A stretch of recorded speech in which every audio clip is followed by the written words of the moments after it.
Hi guys, we're standing in front of one of my noise and weather stations. We've got about 40 of these around New Zealand, and this one is monitoring the noise of these power lines, which you may be able to see above. The company that commissioned this unit and 4 or 5 others like it are interested in noise emissions from the power lines during rain and after rainfall. We've got, as I say, we've got about 40 of these around New Zealand. Each one of them comprises a stainless steel cabinet of electronics. We've got a Davis tipping bucket rain gauge on the top of the cabinet, an 80-watt solar cell there, and on the top of the pole a Norsonic 1216 outdoor heated microphone. The pole is hinged. I'll get you a close-up of the hinge in a minute. So by loosening off 4 bolts we can hinge the pole down to do microphone calibration and to do any maintenance. I promised to show you the base, so that's the hinged base there. Hinges on the left. We undo those 4 16mm bolts and tilt the mast over. One person can do it. If you take the battery out, it's quite easy. If you leave the battery in, it's probably safer with 2 people. But very useful because it's only about a 1-minute job to hinge the pole down.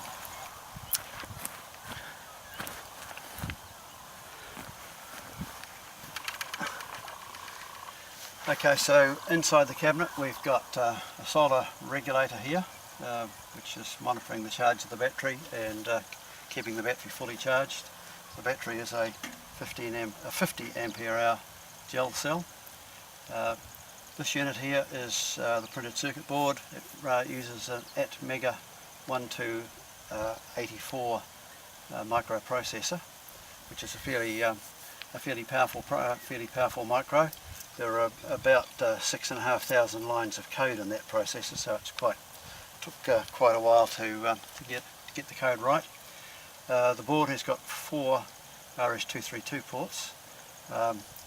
One buffered port talking to the noise meter, another buffered port talking to the modem. We have a cellular modem here, a 3G cellular modem, quad band modem, and then we have 2 other RS-232 ports, one which is on this 10-way header here is for a via cellular weather station, and the other one is a debug port, so we can plug a laptop into the unit and program it and also see what's going on.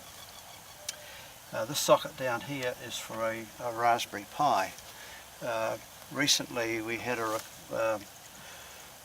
requirement where people want to actually, in addition to measuring the noise, want to be able to listen to it. It's all very well putting a remote station out in the sticks like this one, and recording noise on a website, recording the statistics of the noise, but you can't put your hand on your heart and say, well, that noise was coming from the noise of interest. So by actually recording the audio and sending that to the website, we can actually have a listen to what is generating those statistics.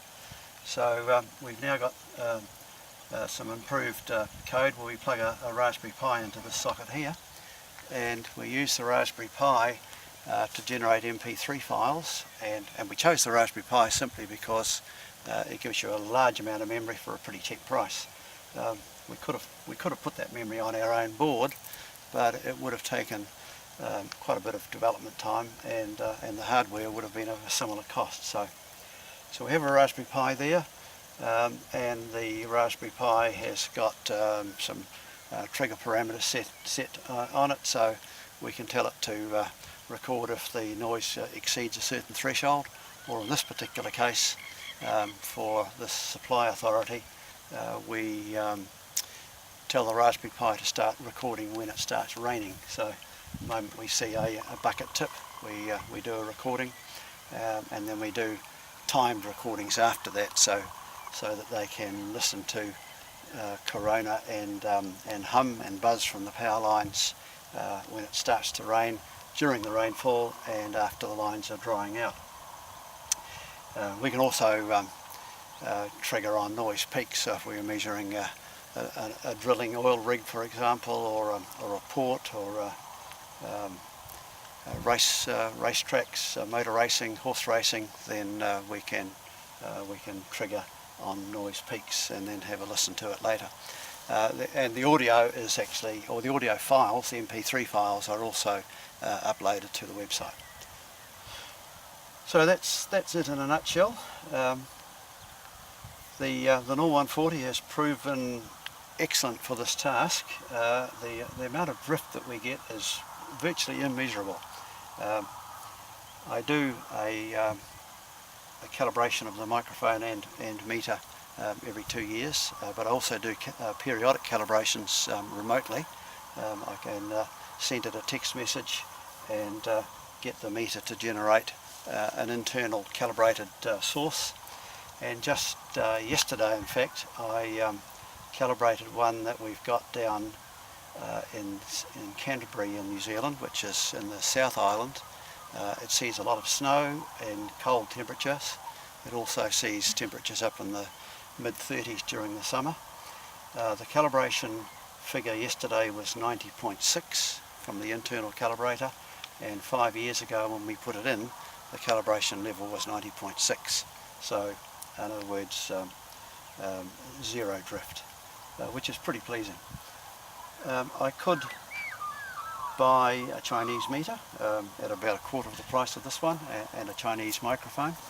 But you know, when you're putting these things out in the middle of nowhere, you know, 500 miles away, 1,000 miles away from my workshop, the thought of one failing doesn't bear thinking about it, and to go and replace a faulty meter when we at the saving of a few $1,000s is probably not worth it. So we chose the NOR 140 right in the very beginning, and I have to say we've got about, as I say, we've got about 40 of them now out in this sort of location, miles from nowhere, pretty inclement climate.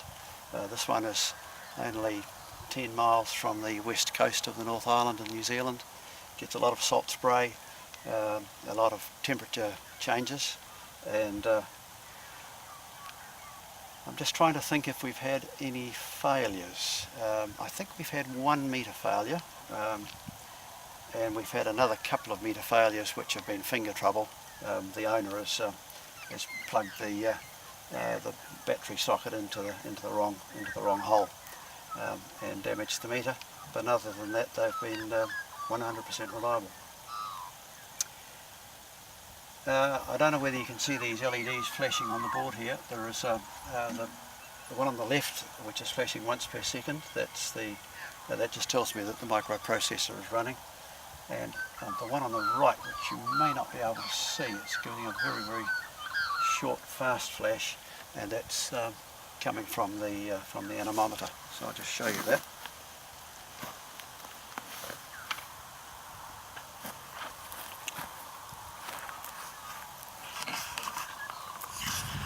So up on the pole here we have a Davis wind vane and anemometer, and we get 1 pulse per revolution of the anemometer, and that's the LED that we can see.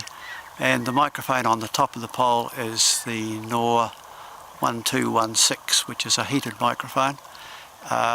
We have never had a failure of a heated microphone.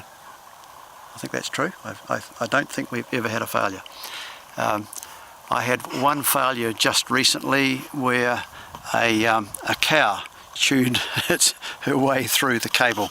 That was a station that we didn't install. You'll notice that all of the cables on my stations are pretty well protected with a conduit and a flexible conduit at the bottom.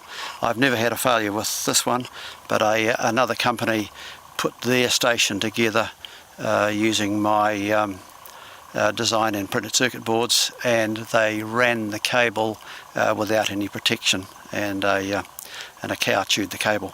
I actually sent it back to Norsonic and asked if they would replace it under warranty.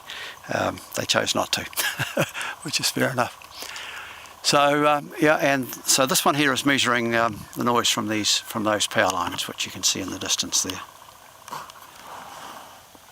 and as I said, the company is interested in the effects of noise on, the effects of rain on corona and buzz and crackle from power lines. So they've got about 6 of these throughout New Zealand. Okay, that's about it. Thanks for watching.